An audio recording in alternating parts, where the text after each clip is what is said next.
So today for the how to complete a wage certification, we're going to go over some homework items, things that you need to know. And then from there, we are going to log into eSERS and I will show you how to complete two different types of wage certifications. So in the very beginning process for a wage certification, the employer web administrator for the school district or those web users assigned the wage certification role within eSERS will be notified that there is a wage certification to be completed. So the way that this works is I believe eSERS sends a email to the users that are being notified to log into eSERS that there's a new wage certification to be completed. So from there, the web users or the EWA would log into eSERS and complete the wage certifications if necessary. If you have a wage certification for one of your contract companies, we require that the school district complete the wage certification for the contractors at that point in time. So you would need to obtain that information from the contract company for you to successfully complete the wage certification.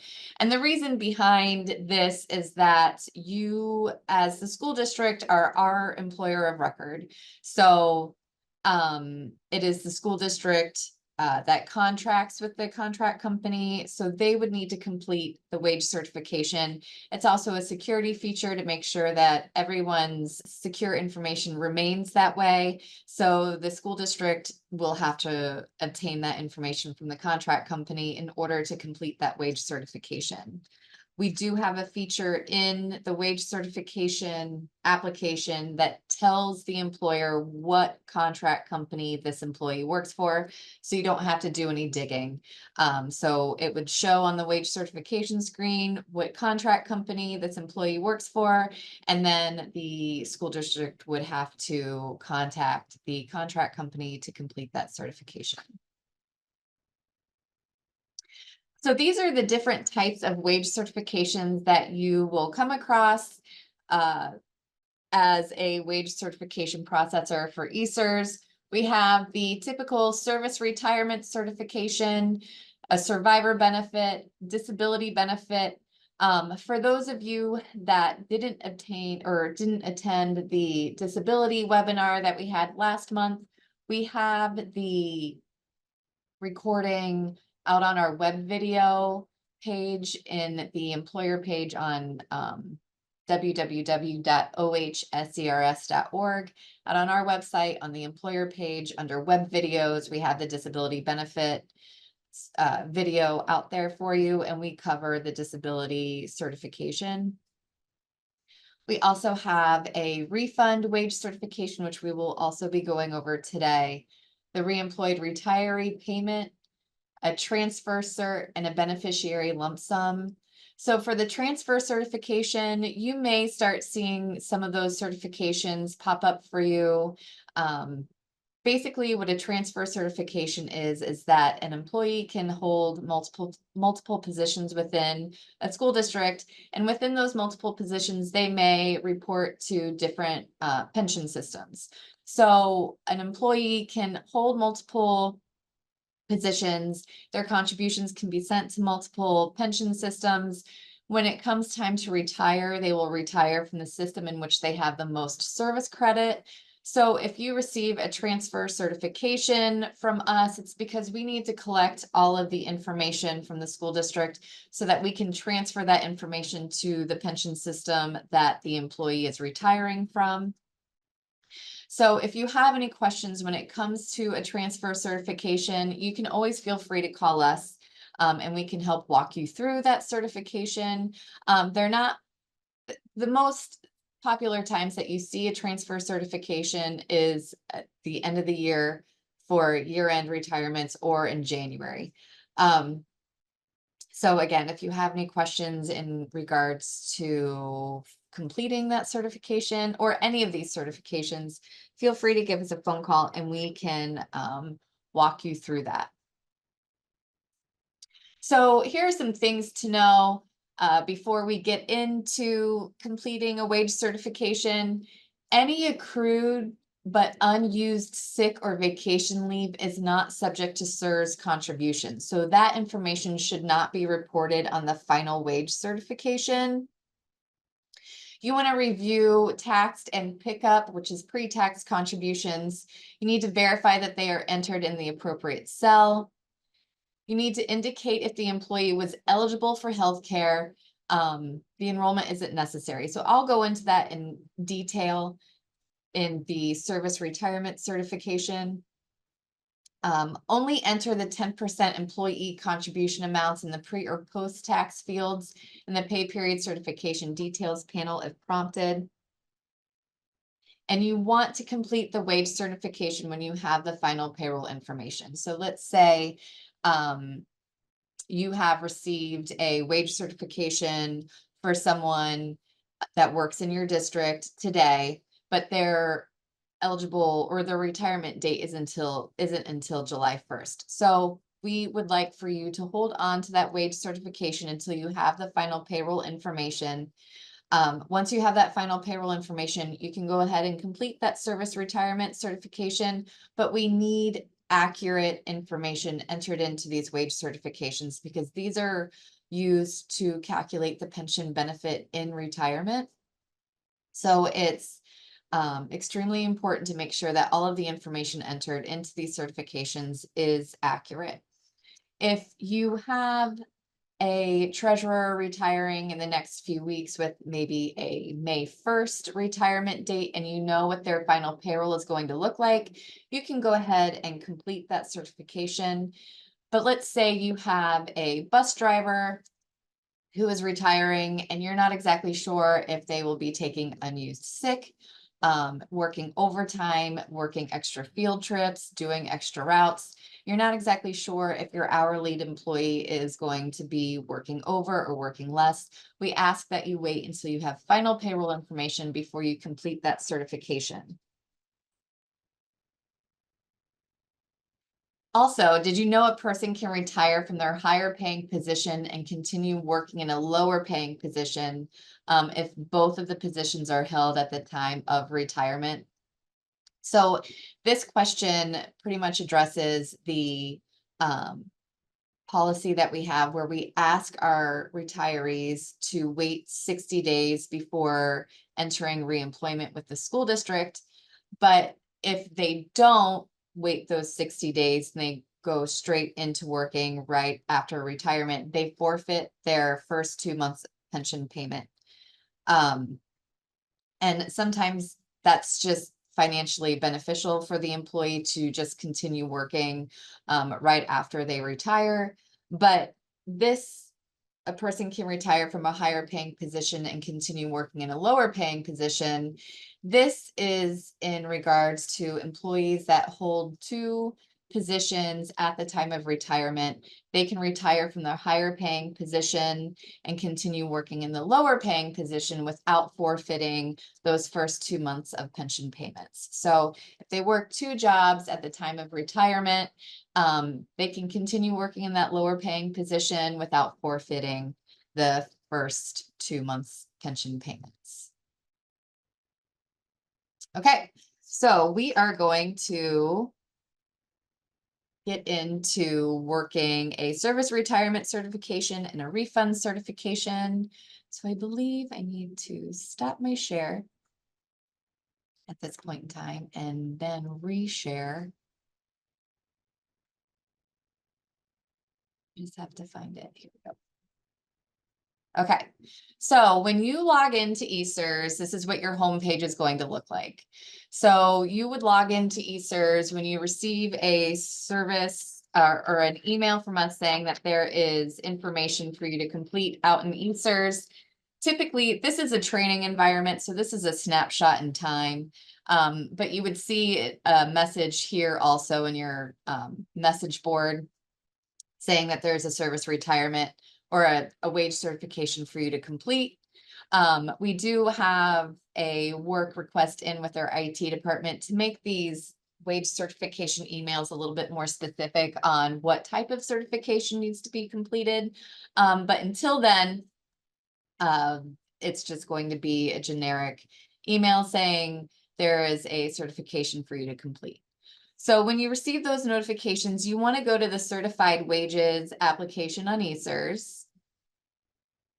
And it's going to take you to the wage certification home screen.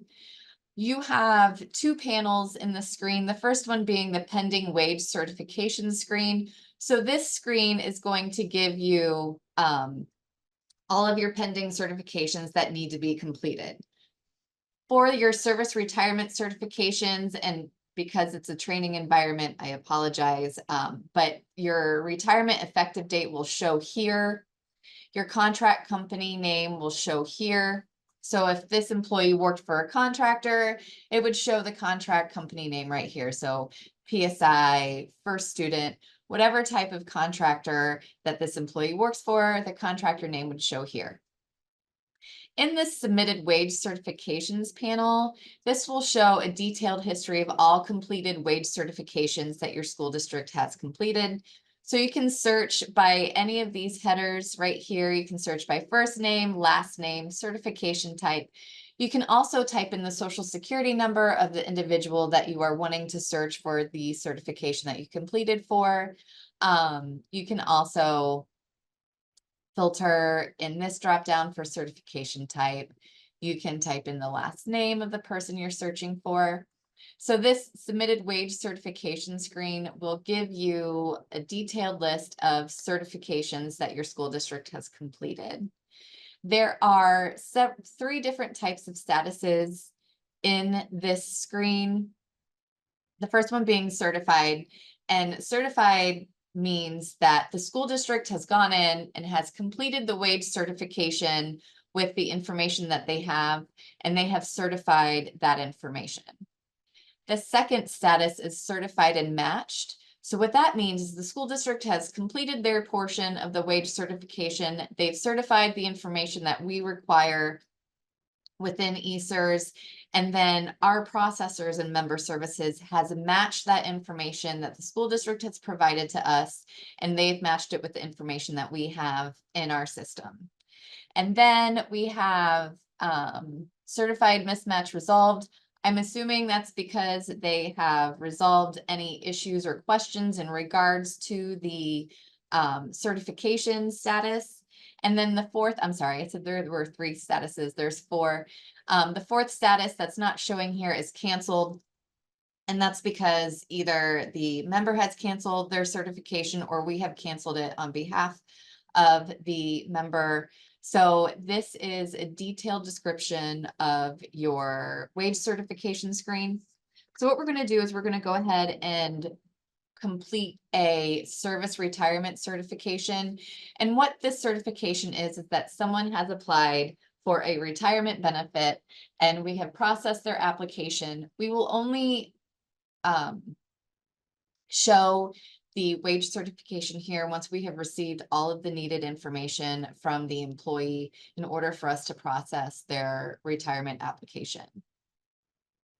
So if you click on the wage certification ID, it opens up the employer certification for Lightning McQueen. So what we need for the school district to do is to complete this information that we have listed in the screen. So this last date of service, and this last date of service can include any paid vacation. So sometimes an employee will say their last day is April 15th, and that includes a week of paid vacation. So if that's the case, you want to include that in that last date of service.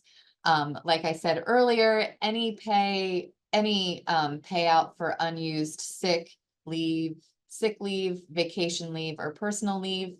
If it's unused, that is not considered SERS compensation. So you want to enter in your last date of service. And then the days worked from to last date of service. So you want to look at this July 1st of 2023. So they're asking for how many days worked. And in this instance, I believe it was 0.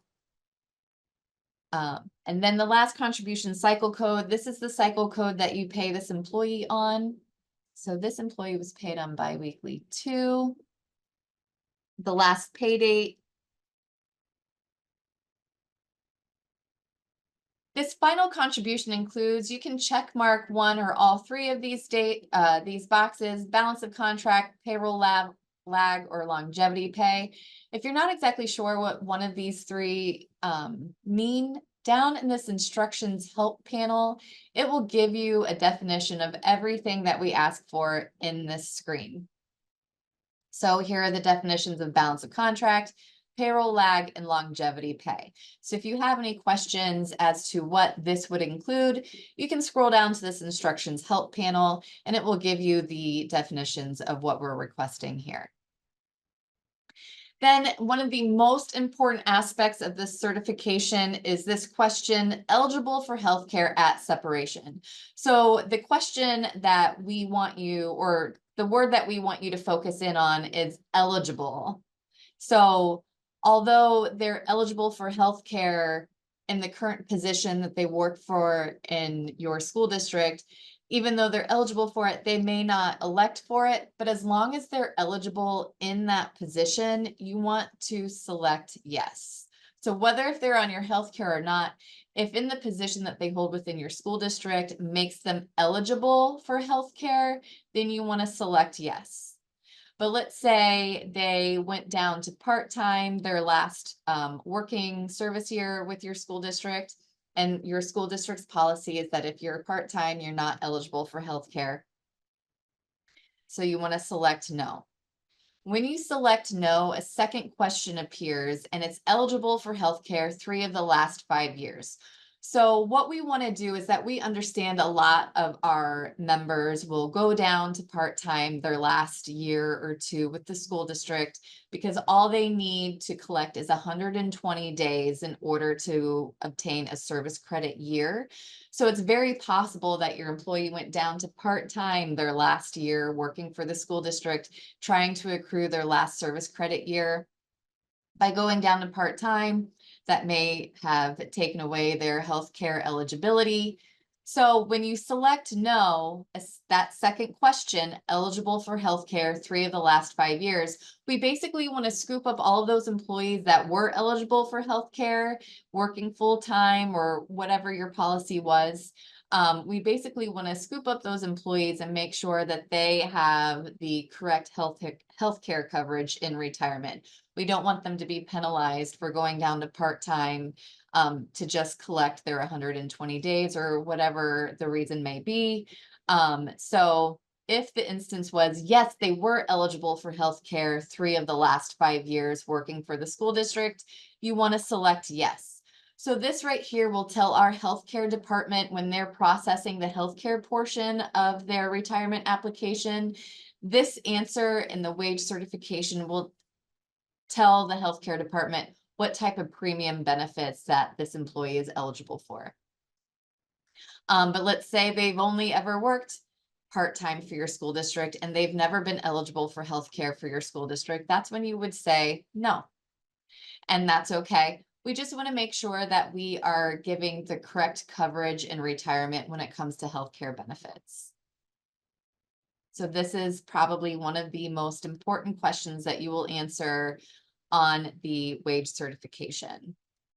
But we're going to say Lightning McQueen was eligible for healthcare at separation, so we're going to change that to a yes. Another thing that I want to point out that's not showing this certification is sometimes when you go to submit your certification and you hit submit, you receive an error saying pending payroll or pending pay period certification details exist. And what that means is you're possibly filling out a certification prior to the retirement date, and ESERS believes that there is unreported payroll that you need to give information on in the certification. And what that is this pay period certification details panel. ESERS is requesting that final payroll information so that our processors and member services can properly calculate the pension benefit for retirement. So if this is the case, if there's unreported payroll for Lightning McQueen, you would complete this pay period certification details panel for each pay period that hasn't been reported up until his final pay. So you want to choose the contribution cycle code that they're going to be paid on. Let's say the next payroll date is July 2nd, 2023. Then you enter in the pre-tax or post-tax contributions. You're going to put one figure either in this field or this field, because this is your pre-tax contribution, which is your 10%, and this is the post-tax contribution, which is after taxes. So there will only be one figure in one of these fields. We're not asking for 10 and 14%. We're just simply asking for the 10%. It's just up to the school district to put it in the correct field. Most of you here, if not all of you, are pre-tax, so you'll just enter in your figure here. So this is what you will enter that hasn't been reported, and that will be showing on an upcoming contribution report that you submit to ESERS. So you want to complete this pay period certification details panel and enter in a row for each unreported payroll for this employee. So if you ever get the big red error at the top of your screen saying pending pay period certification details exist, the reason being is that ESERS has populated rows down here for what it believes to be unreported payroll. Just complete the screen and you can move forward. Sometimes ESERS will overestimate the amount of unreported payroll lines in this field. So just complete the lines for the unreported payroll that pertains to this employee, and then you can remove lines in this field where there won't be any payroll at all. So you would just check mark this box and hit remove. Let's say that you have submitted all reporting for Lightning McQueen and there's nothing to complete in this pay period certification details panel, but you got the error listed up here. All you have to do is delete the line that ESERS has populated for you and you hit remove. Okay, so just because the pay period certification details has listed an unreported payroll, ESERS may not realize that you've already reported that payroll, or you're not going to be reporting anything on that payroll for this employee. Also, there is a notes section.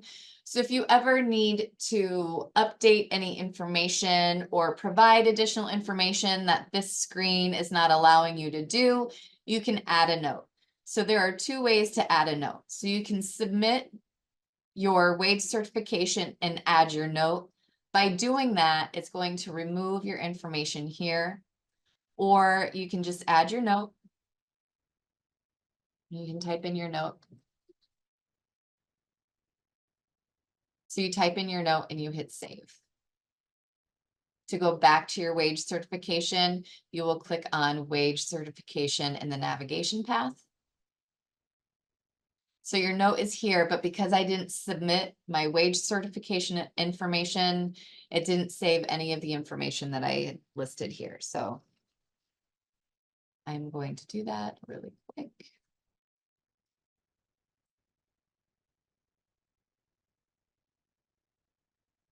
Okay, so another thing that I wanted to show in the notes section, if you have any questions in regards to the wage certification, we don't want you to ask the question in the notes field, because we only see the notes field when we process the wage certification.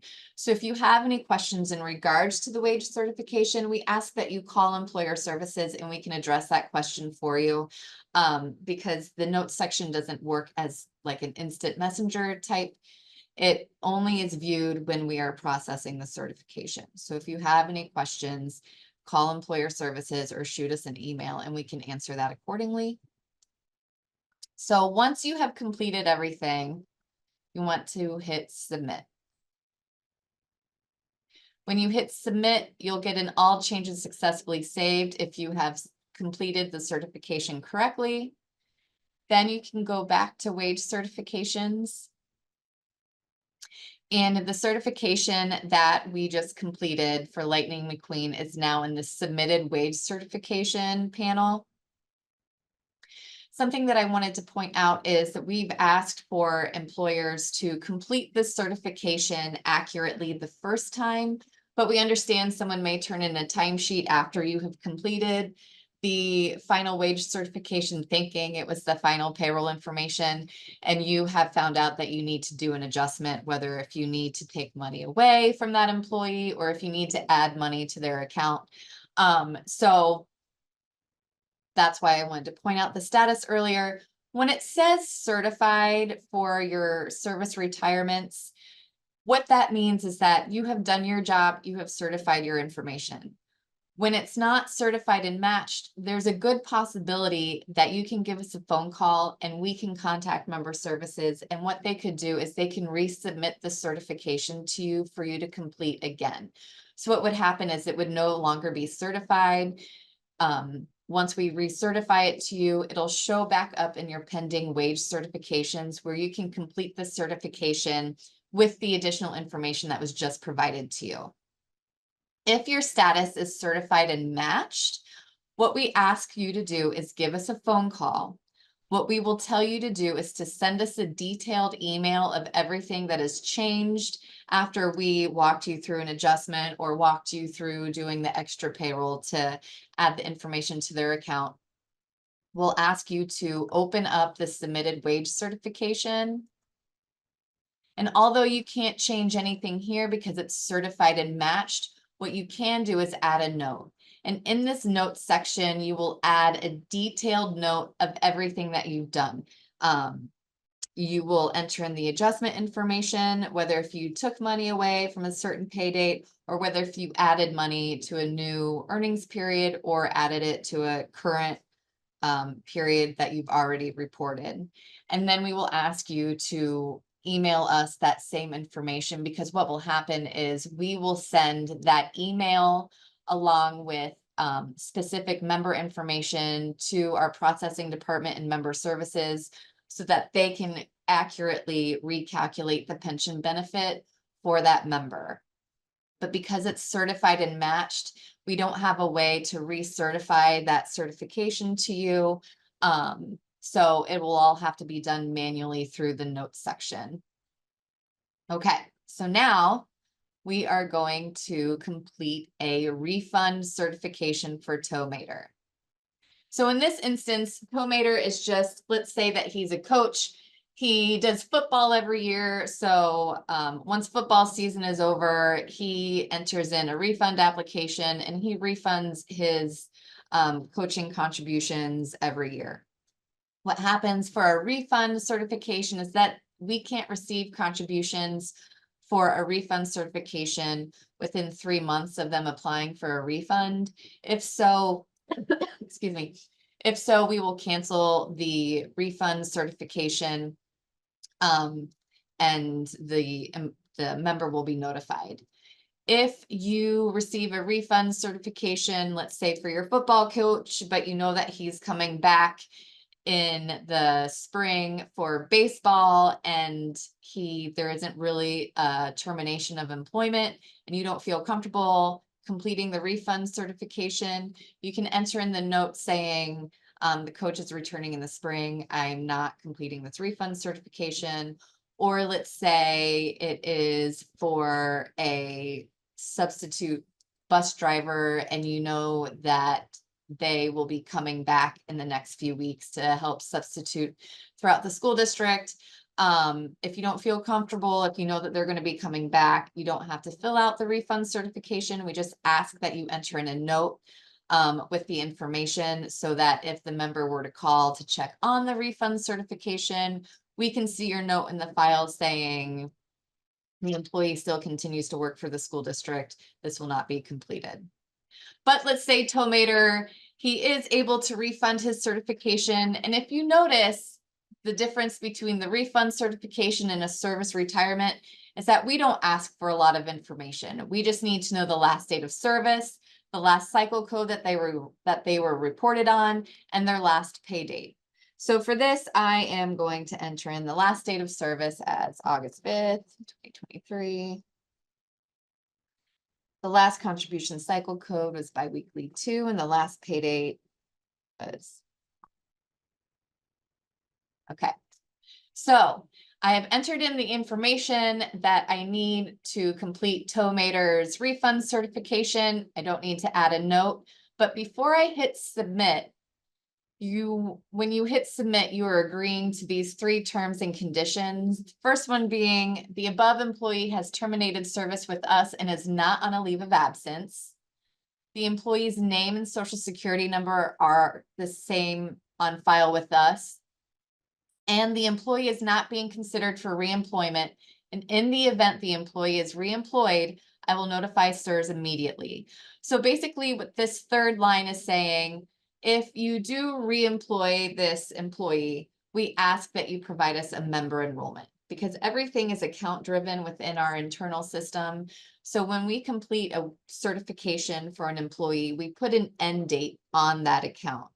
If that employee, even if they're a reemployed retiree, that employee comes back and works for the school district, we need a new enrollment so that we can open up a new account with the new start date. We don't want the original start date for Tomater that was possibly 6 months ago. We want the new start date for the new type of enrollment and employment with the school district. So once you've read these 3 terms and conditions, go ahead and hit submit. Another thing that I want to point out is this instructions help screen. This instructions help screen will stay the same no matter what type of certification you're completing.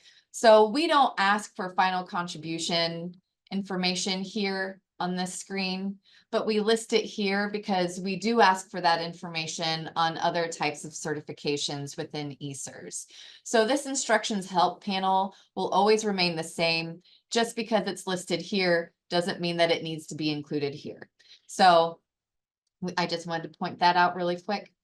So once you complete your certification, you can go back to certified wages and you see that your Lightning McQueen, or I'm sorry, your Tomater refund certification has been completed and it's now in the submitted wage certification panel.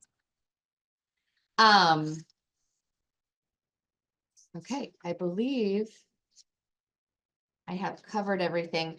Michelle, I see that there were some questions in the chat. Is there anything that should be addressed to the larger group? Possibly something that I overlooked? Oh no, yeah, there's a couple things. You didn't overlook it, but people just had some additional questions.